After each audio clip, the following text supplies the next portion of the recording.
So how did you start like deciding as a violinist, I want to start going after all these crazy guitar solos and stuff? What made you decide to start doing that? My dad had like a DVD of this documentary about Woodstock, the original Woodstock, and I watched it. And I saw Jimi Hendrix do the Star Spangled Banner, in the crazy Jimi Hendrix way that he does. And I was like, I need to do this. And I had bought this really cheap, the kind of electric violin that you always advise people not to buy from eBay. And I bought one of those because I was, 12 or 13 years old and I didn't have any money. And I plugged it into my dad's Marshall amp and I messed with all the settings on it. And when my parents came home from work one day, I was like, oh, look what I can do. And that was kind of my very first attempt at doing what I now do as a career. That's awesome. Like you got to start really young. I'm older than you. I don't think they'd invented electric violins yet when I was a kid. Oh, I'm sure they had them. Yeah, I'm not quite that old, but I didn't get my first one until I was in my early 20s. Well, I didn't get my first good one until I was in my early 20s. So people ask all the time about whether or not they need a really expensive instrument. And to me, the way it sounds, people are concerned with how the electric violin sounds when you just plug it in. Well, what does this electric violin sound like? Or what does that one sound like? Well, I could even make a really bad electric violin sound good with a really good effects rig. And I think you're for two things: for staying in tune and for the playability factor of it. And you really don't want to compromise on any of that. So yeah, if you can get a really good violin and a really good effects rig, that's great. But if you can only afford a medium violin that stays in tune well enough, go for the more expensive effects rig is what I always tell people. Yeah, I think especially if you're going to be doing a lot of really heavy processing, right? Yeah, especially if you're trying to sound like a guitar, which is how I'm kind of answering these questions because that's what I do. If you're trying to sound like a violin, obviously the natural sound of the instrument is going to matter a bit more to you. But yeah, it's knowing how to process a signal and transform one sound into another is it's a key skill that a lot of string players don't have. Definitely, and it doesn't even start with putting the effect on the instrument. It starts way before that. If you're trying to sound like a guitar player, it starts with your eyes and your ears and your fingers before you even can get to the point where you're ready to put an effect on it in terms of sounding like a guitar player instead of sounding like a violinist. Yeah, I think it's key to you've got to get inside the head of a guitar player, and you play guitar too, right? I do play guitar a little bit, even though I'm more of a bass player. I've played bass in bands before, and I could strum some chords and get through playing on my backing tracks on guitar, but I would by no means consider myself a pro guitar player. Yeah, I'm a terrible, terrible guitar player, but I know enough about guitar to know how guitars make sound and how am I going to translate that? How does that translate to the violin is the biggest part for me. I struggle with that a lot, actually.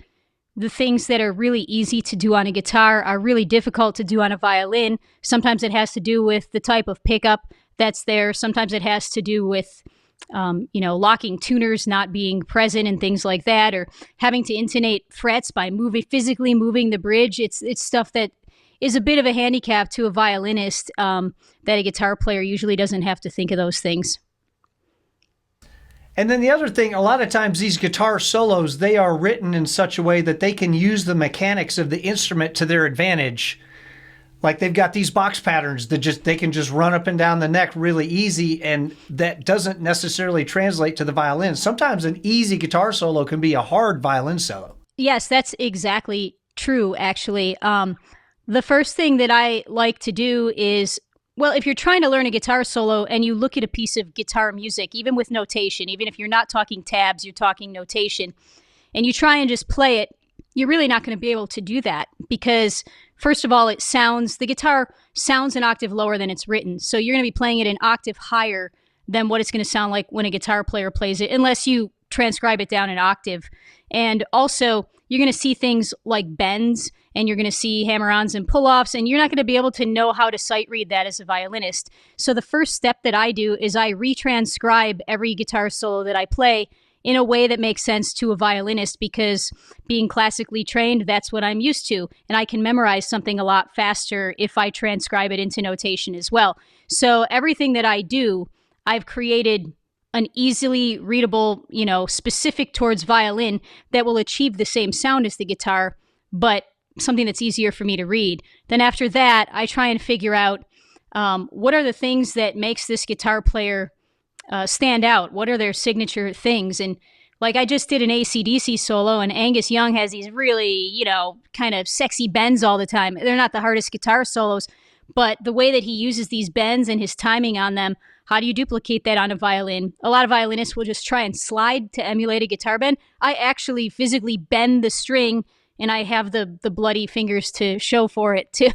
So those things matter, and you have to think about all of that before you're even ready to put the effects on the instrument.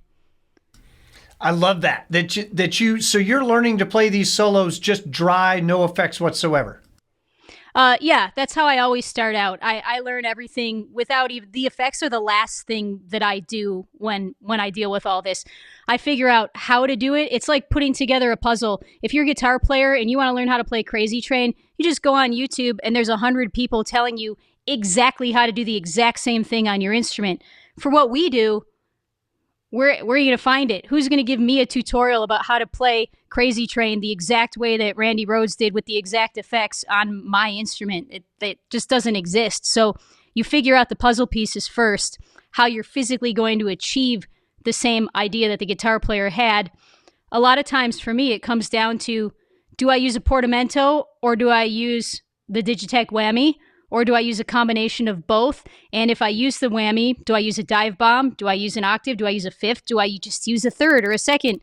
Because that's going to change the whole feel of what you're trying to achieve with the solo, are your settings for that stuff. The same thing with harmonics. Are you going to do a regular harmonic? Are you going to try and use a false harmonic for that thing? Are you going to try and achieve a squealy pinch harmonic? And I plan all that stuff out before I actually record the solos. I love that. It's one of the things that I will tell people if they're trying to chase a sound. I'll say, turn off all your effects, get as close to that sound as you can with this right here. And then what's missing, then we can add in with the effects. A lot of people are, well, which knobs do I turn to sound like this? Like, we got a bunch of knobs right here. Let's mess with those first. Especially fast sections like Eddie Van Halen runs and things like that. The effect is a crutch. If you can do it without the effect, then when you finally add the effect on, you're like, oh, it's not as bad as I thought it was. Absolutely. So what was the first guitar solo that you learned that you were like, I think I've actually figured out this whole playing like a guitar player thing? The first guitar solo that I transcribed in its entirety was Terry Kath's solo on the Chicago song 25 or 6 to 4. I was a big fan of Chicago when I was in middle school and high school, and I really loved what the band did, combining rock, jazz, and classical into especially their early albums. And I just love the way Terry Kath played guitar. He doesn't care. He's a man's man. He just goes for it, and he sings the same way, and it's just like a higher power is playing through him when he plays. He plays with that much raw emotion. And so that was the first one that I transcribed, and I might have been, 13 or 14 years old at the time. I did it on paper that I drew lines on because I couldn't afford software yet at the time. And I can't remember how, but I ended up getting a VIP pass to a Chicago concert when they came through Buffalo, where I'm originally from. And I got to go backstage and meet a bunch of them, and they autographed my original copy of my transcription, handwritten copy, and they said something like, keep going, kid, great job, that sort of thing, or I haven't seen that note to note since Terry played it. And, they kind of gave me some nice encouragement about it. But that was the first one I ever transcribed. And at the time, I think I had this Vox Tone Lab SE. And I really liked the kind of vintage quality of the sound on it. And I had created a sound for the main solo. And then it's really hard to beat the Vox wah. They had the double wah, like one you could use for volume and one you could use for wah on that board. And I still have one of them. I used to have a bunch of them because unfortunately they don't travel well. But I still have one of them, and that's how I got the sound for that solo. Now, you mentioned traveling well. You play with a group that does a lot of this. I mean, you're not just doing this on TikTok. You're doing this for money. Yeah, actually, I did this for money prior to ever being on TikTok. I started a TikTok page and doing these videos on social media during COVID when we weren't allowed to tour anymore. And I was, I think, 9 months pregnant. And I was like, well, I got to do something, because I don't know when I'm going to be able to work again. So I started making videos of the stuff that I play in the show. So I kind of did it the opposite way of how a lot of people do it now. They start on social media, then they have a show. I had a show and then I couldn't do the show. So I just recorded all the solos I do in the show and started posting them on my page. And, and it's actually been mutually beneficial because now more people buy tickets to the show because they've seen it on social media. So it's kind of gone hand in hand. And I think both things are important, having the live experience and also keeping up with your social media. Yeah, for sure. So for people who don't know, why don't you tell them about your band and about your show? So I created first I created an electric string quartet in Las Vegas with some other musicians that we would play in the shows here on the Strip when artists would come through town or when there'd be residencies, and we were all friends. And that group's called Bella Electric Strings. And I took all of these arrangements that I'd been writing since I was 12, 13 years old of my favorite rock songs and pop songs and metal songs for string quartet, and we created backing tracks for them. We performed them for corporate events. So that's kind of how it started. And we were able to make a really good living in Las Vegas doing the Bella Electric Strings rock string quartet arrangements for corporates. And one day there was an attendee at one of the corporate events who ran a theater in New Mexico, like an actual, I don't know if it was a 600 or 700 seat theater. They're like, this is really unique what you guys are doing. Do you ever do ticketed shows? I'd love to have you at my theater. So of course I said yes and then figured it out later. And so at that point we had a date on the books, I think a year ahead of time, and I decided to write a show. So I wrote all these specialty arrangements that are like more medley centric and less, full songs like we would do for a corporate event. So it's bam, bam, bam, high energy stuff. Rehearsed the band, wrote rhythm charts for them, did some vocal rehearsals because I was like, you know what? It's good to do instrumentals, but we should do half and half just to make it. And none of us are singers. We're all, musicians, but we're not singers. So we tend to do the gang vocal type thing on stage. And people sometimes will ask, well, why don't you have a lead singer front the show? I'm like, because then it's not your show anymore. The whole point of this show was to bring the strings out of the pit orchestra and let them front the show. So we'll feature guest singers like my husband, Brody, who's a pro singer. He'll sit in with us and sing, but we don't have a complete full-time lead singer. We just do the vocals ourselves. So anyways, the show came and sold out, our very first show that we booked. And at that point, we started booking more shows and actually thinking of that where we never even tried to do that before. We were just focusing on corporate events. And then once the first show went well and we saw the crowd's reaction and, that we could actually have a different source of income that was more fun than playing corporate events, we really pursued it. And it's really a mom and pop operation. I have 2 employees that work for me, and I have, I don't have an exclusive agent, but I have a few that I work with that help us in various areas that they cover. And a lot of it is just shaking hands and kissing babies. So that's where we're at now. Yeah, that's the entertainment business. You do a lot of baby kissing. Yeah. We've been doing a series about different effects on violin. We're at week 16 or 17 or 18 or something now. And we've been teaching people about all these different effects one by one. I'd love for you to talk about how do you take your knowledge of individual effects and then combine that in order to make a cohesive sound or a full sound? Because each solo that you're going after, there's not just one effect in each one of those. There's a combination of effects, right? Right. And as any guitar player will tell you, their pedal board is a ever-evolving entity. It's never complete, never done. You're never completely happy with it. You could just go on, and as soon as you think you're happy with it, something new comes out. But so basically, my rig isn't too crazy, but I also have to create my sounds 2 different ways sometimes.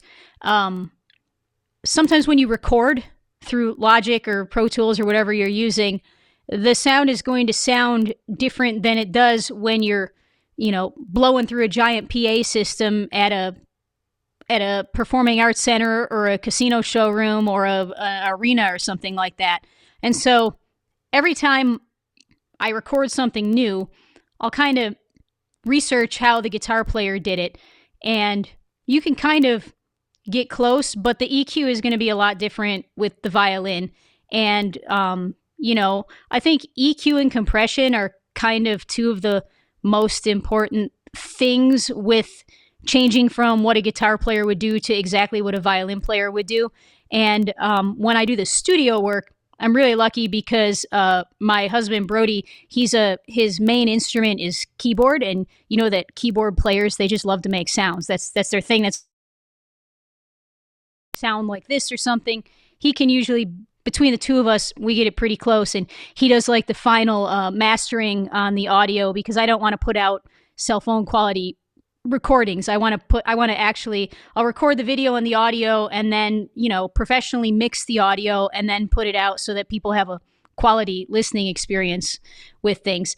But my live rig, so for the studio rig, I'm pretty much just using Helix native software, which is the plugin for Logic, where you can use all the same effects family as the big Helix board that you can gig with and things like that. But I don't have to bend down and turn buttons and knobs. I could loop a section and then just mess with it with the mouse and figure out what sounds best. And also it's helpful because we did a cover of Limelight, the Rush song Limelight. And when I did Alex Lifeson's guitar solo on the violin in that one, we were able to find isolated tracks on the internet, so I could pull Alex's solo into the Logic session, hear just that, and then compare how my sound was sounding to his, and figure out, okay, well, I think this needs a little ping pong delay here to do this, or his is a little more than mine, I should do this like this. So it's really helpful to kind of create your initial sounds on the computer before you put it into your live rig, and then when you get to the venue, you just have to kind of tweak the gains and things like that. There are a few things that I don't like better in the Helix, but most I like better. I think like anything that has to do with overdrive or chorus or amp modeling or cabinets or anything like that, the Helix is just going to sound better than bringing an amp to the gig. It just does, especially for a violin, not for a guitar player who's got their own sound, but for a violin, the Helix is just better. But for me, I won't give up my Digitech whammy for pitch shifting. It is the only thing that I find has the least amount of artifacts. I can't stand when something sounds like it's being processed. It needs to sound natural. And I often use that to octave down things, and I also use it for the whammy or as a harmonizer, things like that. And I find that pedal works better than all the other options, so I won't lose it from the rig, but it comes with me. And I also use a Morley wah because it has an auto engage, and you may not have to worry about this as much, but as a female who sometimes wears 5 or 6 inch heels on stage, having an auto engage wah that you can also contour the sound of it, it's really helpful. It's like been a game changer for me to not have to be like, oh, did that click on? Did that not click on? I can't feel it through these platforms. I have no idea. So my rig is a little bigger than maybe what it needs to be. But then I have a few like boutique things that are specific to the solos that I'm trying to accomplish live, because I won't record anything on the computer that I can't duplicate live. I don't like to utilize studio tricks. I want to make sure that I can do the same thing in the show if I've done it in one of my videos. I love that. I mean, you're able to bring like the authentic experience to people and not like, well, we did it this way on the album, but live it'll be close enough. Yeah, I don't like to do that. And, I'm working on something that's taken me a year to learn that I'm shooting the video for tomorrow. And I'm going to do like a release for it in a live session so people can ask questions about it. But I worked on this thing for a year, and I haven't practiced that hard since my master's degree, doing like Bach, Chaconne and stuff like that. So it doesn't always come easy. And sometimes figuring out the puzzle pieces take a while. And man, I was ready to throw this thing out the window and be like, it's just not physically possible. But I kept with it, And I bought pedals. I sent them back. I bought pedals. I sent them back. Because, you can't just go to Guitar Center and try stuff. They don't have anything in stock. So you got to buy them and ship them and buy them and ship them. And I probably went through 3 or 4 different things till I found something that I was like, this might be workable within the rig. And then I got it sounding good in the studio. But then when I tried to play it through an actual PA system, I was like, holy no. And so it's finally at the 11th hour come to the place where I can make it sound good live and I can make it sound good in the studio. And I'm shooting a video for it tomorrow. So this is going to be like, after this is done, man, I'm going to go like just have a beer or 12 because... I love that. So yeah, people will sometimes in the classical world, they're like, well, they went into rock because it's easier. And that's not, I mean, sometimes it is easier, but it's not always the case. It depends what you're trying to do. If you're trying to play rock music and sound like a violinist, which a lot of people do, and they're great players and they're virtuoso players. And I'm like, wow, that's amazing to hear this guitar solo played on a violin, but it sounds like a violin. If you want to play a guitar solo or rock music and you want to sound like the guitar, now you're getting into things that aren't comfortable on the violin, like bending strings and, adjusting. I have to do alternate tunings on half of the stuff that I record because the guitar player might have an open B string and I don't have an open B string. So, I mean, I did a cover of the Beatles, The End, where the 3 Beatles do 3 different guitar solos every 2 bars, and I tuned every violin differently for the 3 of them to make it sound the way it does on the recording, because if I just played it sounding like a violin, it didn't have the same feel. But when you get it, and you're like, yeah, now that sounds like what they intended with that solo. And you got to mess with it for a while. And once I figured out the alternate tunings on that, it went a lot faster. But there's no tutorial on YouTube telling me how to do that on a 7-string violin. So, absolutely. Well, we've got some of your videos. I'd love to play them, and then you can kind of talk people through maybe what was the process in getting that sound. Would that be cool? Sure.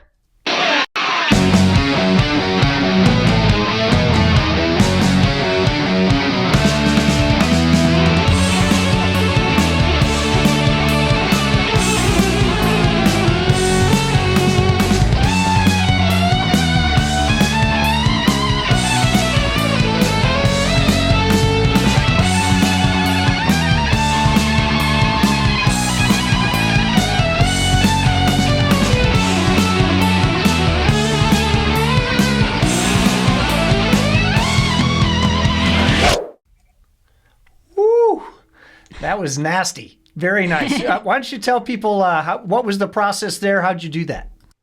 So the first thing that you have to do to play that solo is you have to go to your local drugstore and you have to buy a package of round garage sale sticker labels and stick them on your violin so that it looks like Randy Rhoads' Flying V. After that step is complete, I think I researched the solo. I kind of looked into what amp he was using and what effects he was using and things like that. And we ended up putting, I think the kind of like the stereo chorus effect is pretty prominent on that solo. But also one thing I found when I was reading up on how he recorded that solo is that he double tracked it. And that has a huge impact on the way that it sounds. So I actually, in that video, I double tracked the solo. I recorded it once and then I played it on top of myself playing it. And then it really sounded like him. I think when I had played it once, okay, but then double tracking it, it's like that's what he did. That's the trick to making it sound like that with that super kind of chorusy type vibe to it. So that was something that I didn't duplicate 2 videos of myself in that video, but by playing it on top of myself playing it, I was able to achieve the same kind of thing that he did when he recorded it. I also, obviously, we don't have like a whammy bar. We can't throw a Floyd Rose into a violin. So I used the Digitech whammy to achieve that. And I'm actually thinking of going back and re-recording that one because I didn't do any tapping in that version of that. I recorded that a few years ago. And really, the whole reason I bought a Viper violin was to see if that was possible with the frets, because on a fretless violin, it's, not going to happen. So I might re-record it with the tapping in there again to get it even more authentic. But yeah, I had sort of maybe spent a good 2 or 3 minutes trying to figure out tapping on my violin, and like, well, you know, I didn't figure it out in 2 minutes and I moved on. But there's a kid, he goes by Bow Breakers, who does a ton of tapping and stuff on all the socials. And since I've seen him do it, I've seen a few other people do it, and it is 100% possible. I've seen the Bow Breakers. I think his name's Liam. He actually sent me a message, and I watched some of his videos. At that time, like, he is the only other person I had ever seen doing it. I haven't seen anyone else but him do it. And so it took me a good long time to figure it out. And I think my family was ready to kill me. I sounded like a train catching on fire and then hitting a semi. And these were the sounds emitting from my instrument for a really long time, until everything came together, the technique of how to do it with the effects chain and everything else. Definitely not an easy thing to achieve. And it's like learning a whole new instrument, because you're not used to knowing what notes are going on with this finger. You know, it's not something you learn from the time you're 6 years old. So it was like learning a new instrument. And I think that nobody really thought I was ever going to make it happen, because it sounded so bad for so long. That's one of the cool things about social media. You know, when I first started doing this, and probably you too, before social media, all of this was sort of parallel path evolution. We were all, each one of us, trying to figure it out on our own. And since there's social media now, people are posting things. You can go, oh, well, it looks like somebody has already solved that problem. Maybe I can reach out to them and they can tell me what they did. And my experience has been that most of the violinists that I've talked to have been very open about, yeah, sure, I'll tell you what I did. Yeah, I mean, sometimes fixing one problem creates two more. And I went through a lot of that. It was a process. But I think that of all of the guitar players that I've covered their solos, by far the most difficult is covering Eddie Van Halen the way that Eddie is supposed to sound. Like I said, you can find videos of people doing Eddie solos on violin, sounding like a violin. I haven't seen one where they really sound like Eddie. So I kind of made it a mission. I'm like, I ain't learning anything else until I can play like Eddie. That's it. I will put out nothing. I know that I'm going to lose followers because I don't have content going out, but I'm not going to do one more thing until I can play like Eddie. And so that's kind of what I spent the last 6 months doing.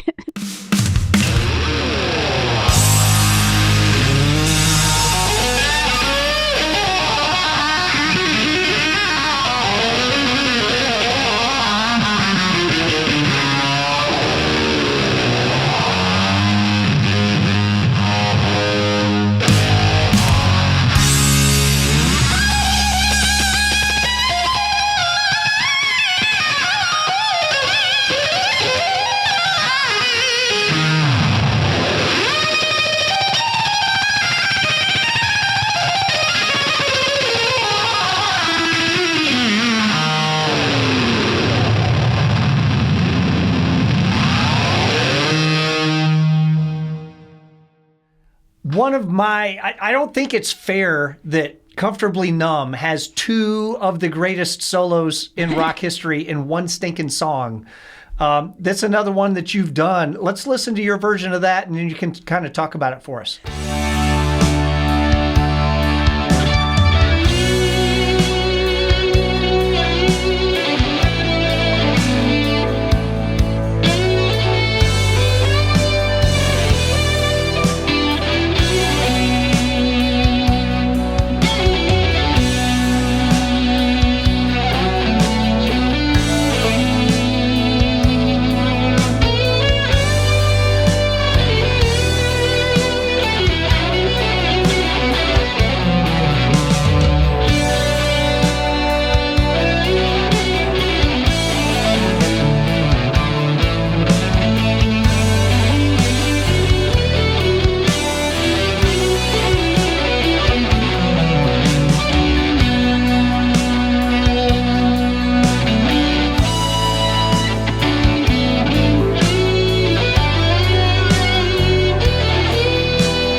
So the EV205 was one of my very first good electric violins, and I've had it for years and years. Obviously, it's discontinued now.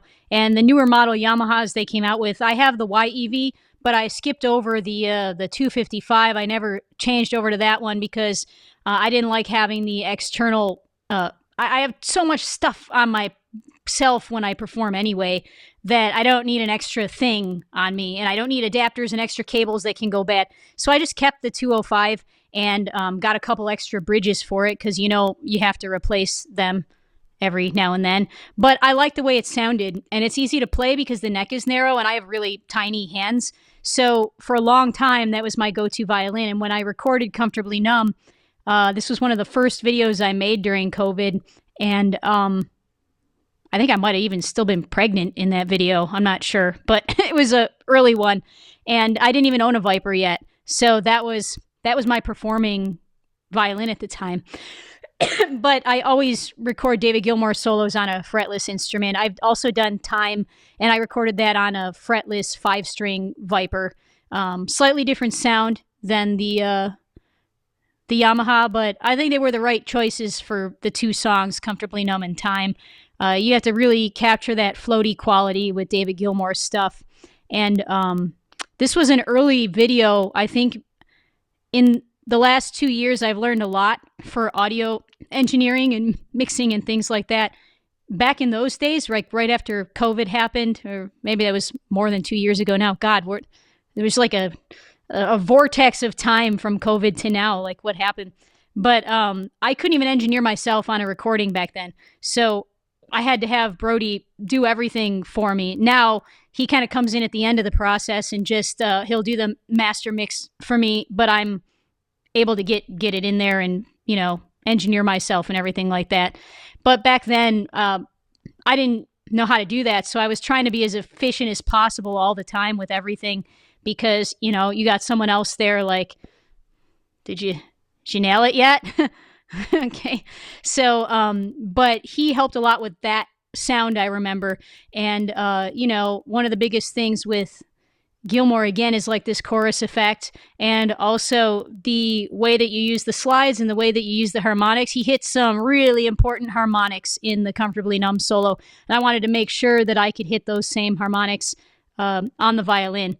And the one thing that bothered me about that solo, even though I think it's my most popular one, like the most views out of any of the solos I've posted, but there's one note, the solo goes down and I think it hits a low B, and the 5-string violin only went down to a low C. Now I couldn't detune that string because it would mess up all my fingering for all the other stuff I have to do on that string.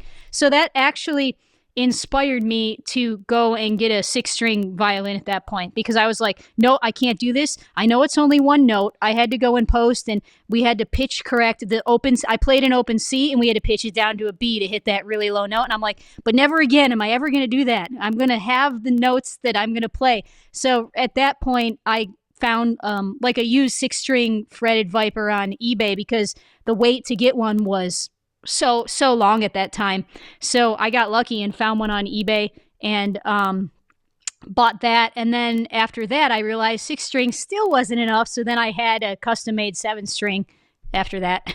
Yeah, the 6-string gets you within a half a step. But so that's what I do. I write all my own stuff for my show, and if I need an E power chord, I just invert it. But I don't have the ability to play an open E unless I reach up and detune it.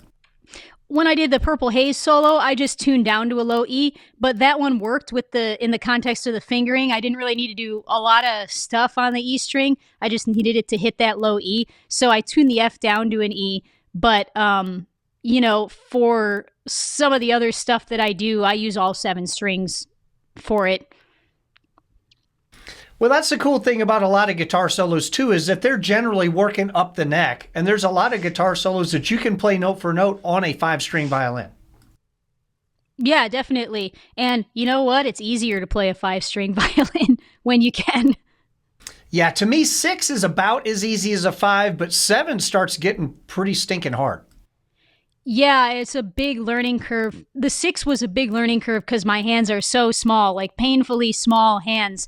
So the 5-string seemed big at the time. Then when I got the 6th string, I was like, okay, you actually have to change the angle that you're holding the instrument to reach the low notes. And then I have to readjust the angle that I'm holding the instrument when I'm playing the high notes if my bow is going to hit at the correct angle. Because otherwise, your arm's here or here. And so I actually started to adjust my left shoulder instead of my bow arm to try and hit everything in a more even context. And then the 7th string, when you're in those middle notes, like the C string and the G string, they're like, millimeters when you're hitting the other string.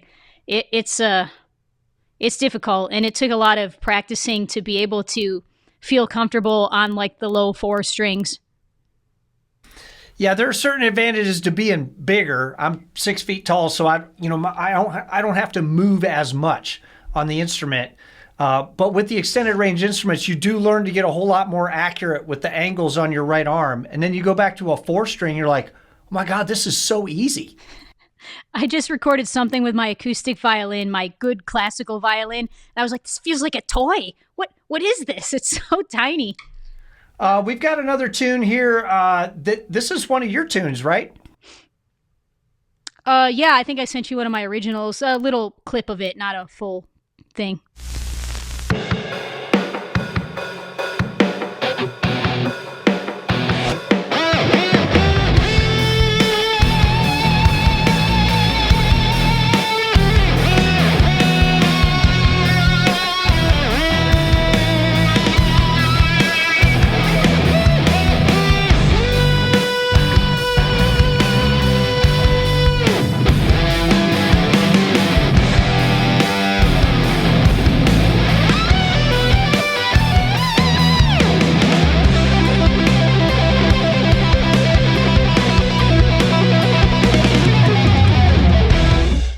I love that.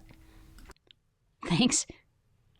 So one of the things that I played in cover bands for years and years, and you learn how to play other people's music. And sometimes you're like, well, what even is my voice? What would I write if I'm going to write? But then once you decide what you're going to write, all the stuff that you learned while you're learning how to play covers, you can apply to your stuff, right? That's exactly it. And like you mentioned before about jazz, the couple jazz courses I took in college, the first thing they tell you is find solos that you think are really great and transcribe them, because you're going to learn how to be a better soloist by doing so. And I think because I did so much of that, I was able to take bits and pieces from all of these people who have influenced me and put it into my own kind of thing. I didn't use any guitars on that track. I played bass, but the rhythm guitar was the 7-string violin, and then the lead guitar was the 6-string violin. Yeah, guitars are silly instruments anyway. Yeah, right. Except they're way easier to tap on. Yeah, both of my rock albums didn't have any guitar on them. But then when I've started playing some live shows, I'm like, I actually do enjoy having a guitar player to do some comping while I'm soloing. It's kind of nice. We'll just let him stand in the back there. Yeah, we have a 3-piece band behind us in our show. Even though there's 4-string players and we do a lot of the guitar stuff, some of these songs have 3 or 4 guitars on them, so it's always helpful to have an actual guitar player on stage holding down some of the rhythm stuff. That, and you can send them for food and stuff when you're hungry. Yeah, and they usually help you lift the heavy cases and things like that, so they're useful sometimes. The drummers, they never want to lift cases, which you'd think they'd like to because they play the drums, but they're always the ones that don't like to lift the cases. It's crazy. Well, because they usually had to bring in like 400 of their own cases, and by then they're tired. Yeah, I guess that's the reason. But oh yeah, touring is fun. But on that original little snippet there, you can hear like a little bit of Eddie Van Halen, a little bit of Joe Satriani influence. Everybody that I've kind of listened to and transcribed or learned from, kind of put in there. And I wanted it to really not sound like a violin at all. I think it doesn't sound like a violin, so I achieved that. Yeah, you did a great job. Sounds great to me. So if you're doing guitar stuff or guitar covers on the internet, there's always going to be dudes that just feel like they've got to weigh in at some point and try to mansplain exactly what you're doing wrong or whatever. You've never encountered that, right? Oh, no. You've been following my stuff long enough to see that I don't put up with any of it. I think sometimes people enjoy my banter with these sorts of people more than they even enjoy my covers of the solos. But yeah, I'm a Buffalo Italian. I don't put up with it. That one of the ones that somebody tried to come after you was this tune we're going to hear next, and then the original artist was like, I'm not going to sit here and listen to any of this. So let's.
Posted that there were some people that felt like they needed to weigh in on maybe something that you were not doing to their satisfaction, and then Peter Frampton jumped in, right?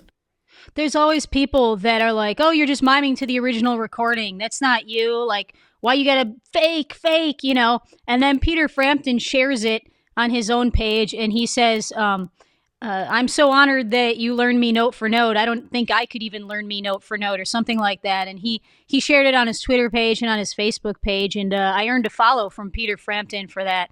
And, you know, that album is one of the most important live albums in rock music history. So it was pretty exciting when I heard from the man himself. Yeah, it's always a little validating, right?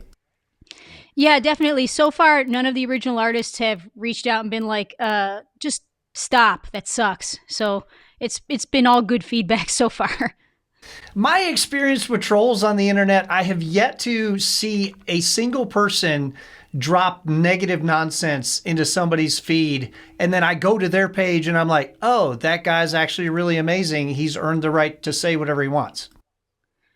That's because people who really are amazing don't do that sort of thing. They're comfortable enough with themselves that if someone asks them for constructive criticism or advice, they can offer it, but they don't send it out unsolicited. You know, I always fight with people on my page because they'll be like, oh, you can't take constructive criticism. I'm like, well, listen, here's the thing about constructive criticism. One, it means that you have the person's best interest at heart. Number two, it means that you have some sort of expertise to be offering constructive criticism. And these people who say that they're offering it, they don't have either. So, you know, that's the thing about constructive criticism. Boom. Well said. I love that. So TalkBox with electric violin, I've only seen a couple different people do that. My professor, Rudolph Haken at Illinois, does some. Nate Gonti does some. And then you're the third person I've seen do it. Talk to me a little bit about how you figured out TalkBox and violin, because it's hard. Yeah, it's you don't have a lot of leeway with your sound with the TalkBox. There's a couple knobs on it, and you know, you can't go in there because you're going through a vocal microphone. It's difficult to be able to have the wide range of ways that you can edit and make it work for the violin. So a lot of it is in your technique that you use. And it was hard for me in the beginning to be able to, I actually did this live in the show before I recorded that solo. So this was one of the things that's been in our show since the beginning. I just bought one, plugged it in, and then like, it kind of sounded like I was choking on a turkey sandwich for a while, but eventually figured out you have to super over enunciate all of your mouth movements. And, you know, there's just no way to really make it not look a little bit silly. But when I kind of started practicing over enunciating the mouth shapes, it helped a lot. And I think a lot of getting good sound out of it is the range that you're playing the instrument in and your ability to, manipulate the mouth tube, for lack of a better way of explaining it. But I also find that it sounds way better on the low strings of the 6 and 7 string than it does up in the high range. So luckily, like in the Peter Frampton solo, a lot of it is in the kind of lower to mid range. So I didn't have to do a lot of it up in the super high notes. It's kind of like a wah, you know, like if you're trying to do a wah and you're playing up on like a high G, you're not even going to hear it. There's nowhere for the filter to pass through. So playing the low octave so that you can get the grit, and then practice enunciating your words with it. Yeah, my guess is that Peter Frampton discovered kind of the same thing about high notes and low notes, which is why he played them in the low register while he was doing that. Yeah, definitely. The talk box, like I said, it's pretty simple. There's not a lot to deal with to make that sound. But after the talk box part was done, he switches over and plays a regular guitar solo. And I think there's like a rotary sound on that, if I remember, could be with my second half of that solo. I think it was one of the ones that I kind of captured the mood of the original artist better than some of the other things that I've done. But I recorded it on a separate day. I did the talk box first, and then people kept asking me to finish the solo. So I don't know, 6 months later, I went back and I recorded the guitar solo at the end of it. But it's cool sounding because it has that rotary sound. I love a rotary sound on the violin. I just did a performance in Louisville, Kentucky, where I did some rotary stuff on that. And it's not a thing that I've used a whole lot, but the few places where it's the right thing to do, it is so tasty.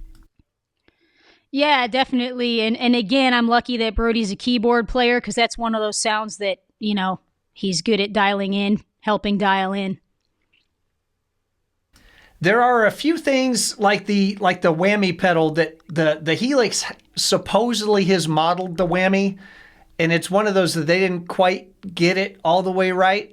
And the rotary in the Helix isn't my favorite either. I used it in this particular case because it was like, 15 seconds or something. It wasn't worth bringing a bunch of extra pedals to Kentucky. But there are reasons to have external pedals, even with something as powerful as the Helix sometimes. Yeah, definitely. And I'm looking at my rig down here, and I got 5 or 6 extra things that travel with me all the time. Then I have a couple that I use only if I'm performing something specific. But I think we actually got that kind of rotary sound with a Logic plugin. I don't think I used the Helix for it, actually. Yeah, let's talk about the Rush. You talked about Rush before. Alex Lifeson, I guess, had reached out to you about some stuff. One of my favorite bands of all time, fantastic band. You went after Limelight, which is like you gotta put your boots on to go after that one. Yeah, definitely. So the idea to cover Limelight came about because it was my birthday in last July, and Brody had forgotten until like 6 hours before my birthday. And so he decided to save himself from that by buying me a Rickenbacker bass that I've wanted my entire life. And even when I was old enough to be able to afford one, I still just never got around to getting one. So it was a good save. But there's 3 people that we're going to have to cover if I've got a Rickenbacker bass, and Geddy Lee is one of them. So we covered Limelight, and he laid down the drum part first, and then I laid down Geddy's bass part, and then I did the solo last. And this is like one of those solos that it's very visceral, and it's not notey or anything like that, but capturing the intention and the musicality of it and this kind of dreamlike visceral quality to it is really important. And I spent a lot of time kind of hemming and hawing over it, not about the notes, but between which ones of the notes I was going to do portamento on and which ones I was going to do whammy on, and within the whammy, what the setting was going to be. And because there's a very fine line between sounding like Alex Lifeson and sounding like Eddie Van Halen or Joe Satriani, and I didn't want to walk that line because I like to try and do justice to the solos that I'm working on. So I really worked a long time practicing this a bunch of different ways with the slides until I finally came to a combination of portamento and whammy on the specific setting. And then being able to isolate his track in Logic, I found the stem online, and being able to try and match the delay to his was very helpful.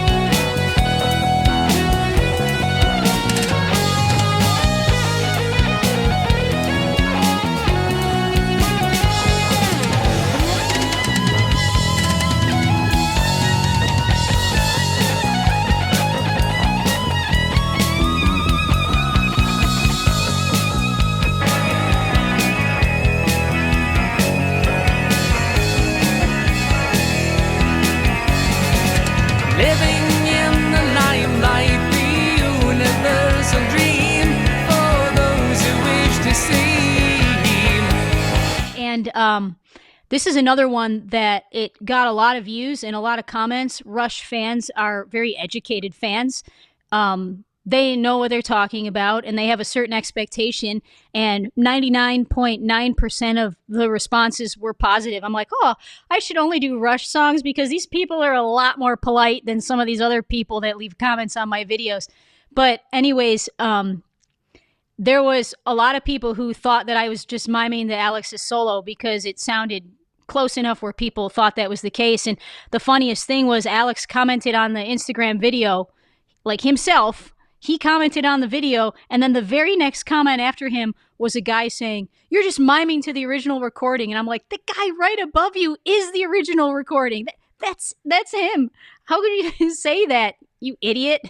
So that was funny about that. But yeah, I always love learning Rush songs. We do like a 12-minute long Rush medley in our show, and I'm going to be probably tackling La Villa Strangiato soon on bass and guitar. Well, on violin as guitar, not on guitar. But that's kind of the Rush song that hooked me, so it's always been kind of right on my radar for something I have to learn and to put out there. And now that I've finished this new thing that I'm filming tomorrow, I can move on to some more Rush. Well, I appreciate you doing this. I want to get one more kind of big piece of advice from you, and then I'll let you get back to your life. Thank you for taking your time to do this. But what advice would you give if you just had sort of one thing to tell a violinist, a violinist who wants to start going after guitar parts? What's maybe the biggest piece of advice you have on how to make a violin sound more like a guitar? So I have a video, maybe like a 10-minute long video on YouTube where I kind of talk about my process towards learning and recording guitar solos. So if anyone wants a more in-depth explanation, you can find it on my YouTube channel. But to summarize everything, I would say 1, transcribe. 2, don't plug into anything and figure out how. Figure out bending strings, figure out harmonics, figure out the signature styles of a guitar player and how to make it sound exactly like that on the violin. 3, play in the correct octave, because violinists tend to take everything up the octave, and then you no longer sound like the guitar, you sound like the violin. So playing in the correct octave is important. And then I would say once you've learned how to do with your physical hands the techniques that the guitar player uses and you've learned all the notes, then you create your effects chain. It's the last thing that you do. And it's always good to study what the original player did, how they recorded it, what amps did they use, what level was the amp turned up to, are they using chorus, or is there a wah, where are they using the whammy technique, things like that. Hammer-ons, pull-offs, tapping, anything like that, you assess all of that stuff. And you create your effects chain. And that's the last thing you do. And it's good to mess with things. And even if you're just starting out, if you have a good board like the Helix, go through the presets and just play through everything. And chances are probably out of 100 patches, there's going to be 5 that sound really good without you having to do anything. Take them and look at them and look what they did to make that patch. And then you can build your own around that. And that's kind of what I did in the beginning, was I'd find a preset that I thought sounded pretty good. And then I kind of tweak it for what I was trying to do. So even if you have no experience building a chain, you can learn by looking at some of those presets and the order of things. And even by moving your pedals to a different location in the chain, it can drastically change the sound, especially where you put the overdrive in relation to the amp. Like, I actually think I read something, maybe it was Vernon Reed, who was talking about using the helix and moving it to the middle of the amp and the cabinet, and making a big difference in his tone, like just made it like that much more special. So just play with it. Like, take hours, take days, and just play with the sounds and see what sounds best, and learn about EQ and compression. I hated them at first, but honestly, after doing as much recording as I do, they are your friend. Yeah, those are two of like the least sexy effects, but they're probably more important than any of the other ones. Yeah, I mean, it's not hard to just throw on an overdrive or throw on an amp and change the gain, but to really, really have a good EQ curve and the proper compression settings is something that kind of like engineers tend to, have more experience with than performers. And so, learning a bit about that will also help you in a live setting when you got someone doing things to your sound that's not you. So, yeah, we will definitely put up a link to that video that you're talking about. We'll put it up on the screen when you're talking about it there. Okay. Well, thank you so much for doing this. Really appreciate your expertise and a chance to finally talk to you in person. We've interacted a lot online. Where can people find you and find your music, and how can they come see you play live? So our tour schedule is posted at femsofrock.com. That's my production show, and we're pretty busy this spring and summer, so we'll be to a lot of different places. My socials are Nina DiGregorio on Facebook and at Nina M DiGregorio on Instagram. They're both verified, and there's like hundreds of fake people, so don't follow the fake people. I'm not gonna ask you for money on Telegram. That's not me. So I'm also on, well, I guess not Twitter, but X now, and TikTok as well.